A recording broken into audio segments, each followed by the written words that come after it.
talks with Buckingham Palace. So, while the delusional Duke tries to blame the men in grey suits, he should actually be looking much closer to home, to the woman in beige. She knows what she's doing. She's the only one. It really does seem to be sort of open season on Harry and Meghan at the moment, doesn't it? These are Do you remember that time, on that day, when the Queen was dressed in beautiful green, she went in... According to royal insiders, the king had finally agreed to meet Harry privately in a one-on. One conversation meant to mend things before the holidays. There were even whispers that Charles was open to rebuilding trust if Harry showed true humility and sincerity. But here's the twist. Meghan wasn't invited, and that didn't sit well with her. Sources close to the Sussex circle claim Meghan saw the private meeting as a personal betrayal, believing that if Harry went to the palace alone, he might be reprogrammed by the royals and lose his independence. Instead of allowing a simple father and son moment, Meghan allegedly decided to intervene in a way that left the palace completely stunned. Insiders say she sent a detailed email to key palace staff, and even Charles's private secretary just hours before the meeting, accusing senior aides of manipulating Harry and trying to corner him emotionally into submission. It was, in essence, a royal hand grenade dropped into the king's inbox.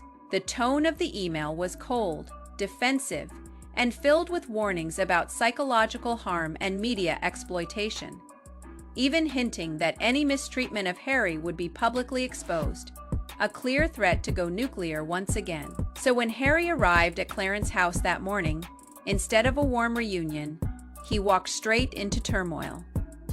The king was visibly upset, aides were furious, and the tension in the room was so thick it could freeze tea. One witness said Charles told Harry bluntly, "I will not be blackmailed by emails." That was the breaking point. Whatever fragile peace they had been trying to rebuild shattered instantly. And from that moment, the story spread faster than royal gossip at a polo match. Within hours, the headlines weren't about reconciliation anymore. They were about sabotage. And the king's team, exhausted from tiptoeing around California sensitivities, finally began letting details slip. Deliberately trying to hurt his father. He was saying... Meanwhile, Harry once again finds himself caught in the middle, torn between loyalty to his wife and his deep need for his father's approval. Reports suggest that after the disastrous meeting, he left looking defeated and lost, with one insider describing him as a man realizing he had just burned through his last chance. And honestly, it shows. Back in California, Harry has been unusually quiet. No public appearances, no statements, not even one of his trademark podcast-style interviews. It's as if the man who once shouted his truth from rooftops has suddenly gone silent. Meghan, however, seems to be doubling down. Her team reportedly believes the monarchy is trying to bait her into silence. And though she's described as hurt, she remains defiant.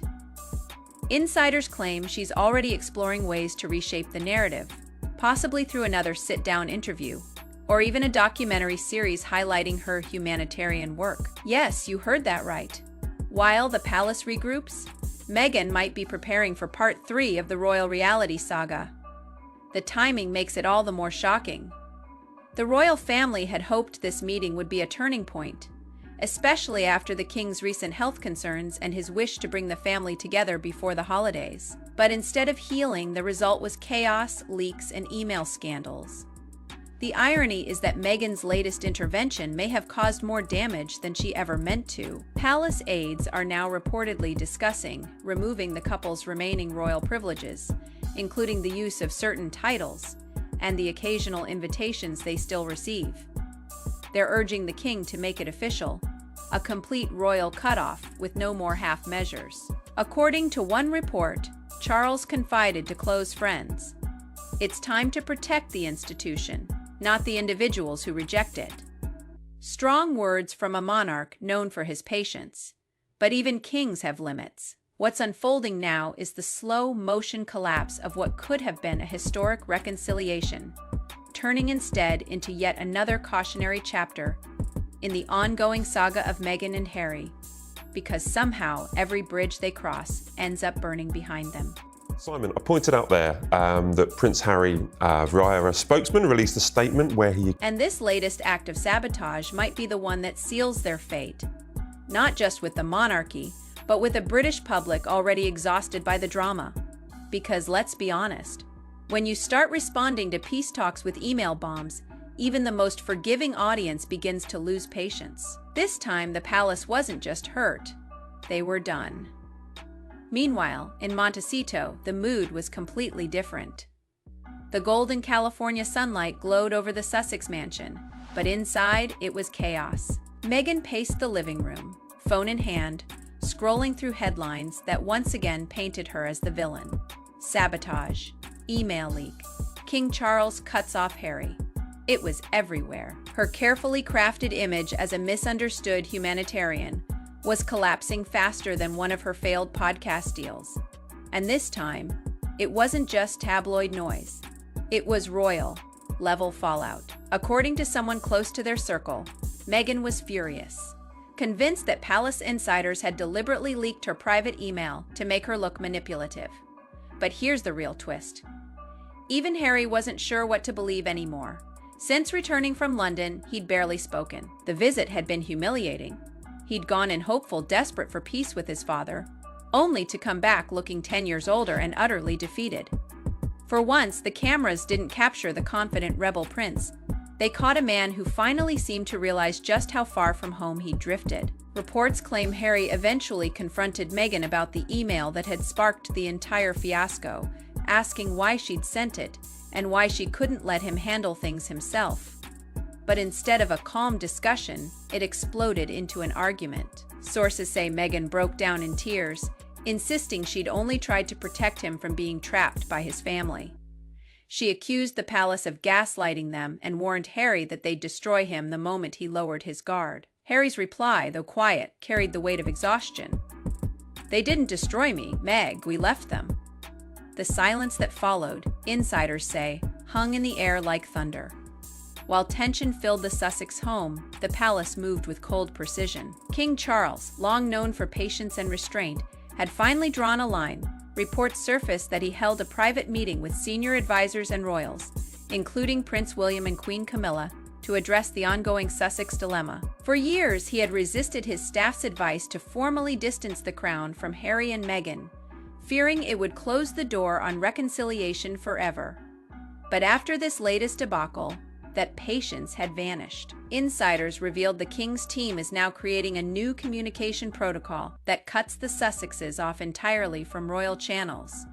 No briefings, no private updates, no invitations to discussions.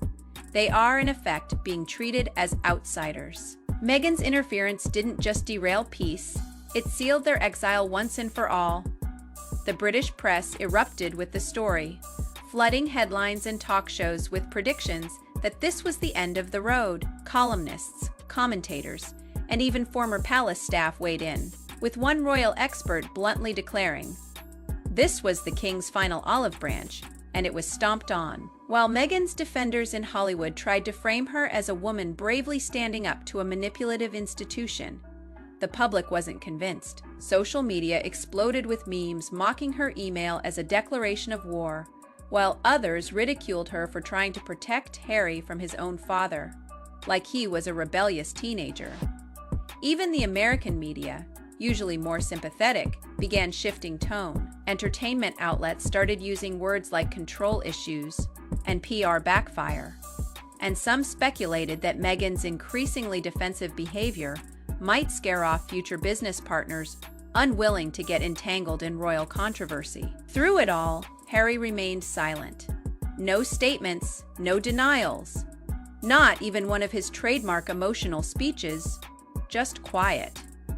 But behind the scenes, chaos was brewing. According to royal insiders, King Charles ordered aides to begin a formal restructuring of royal documents, effectively erasing the Sussexes from all official correspondence and removing their names from certain ceremonial lists. In plain terms, their royal identities were being quietly deleted, a move both symbolic and ruthless.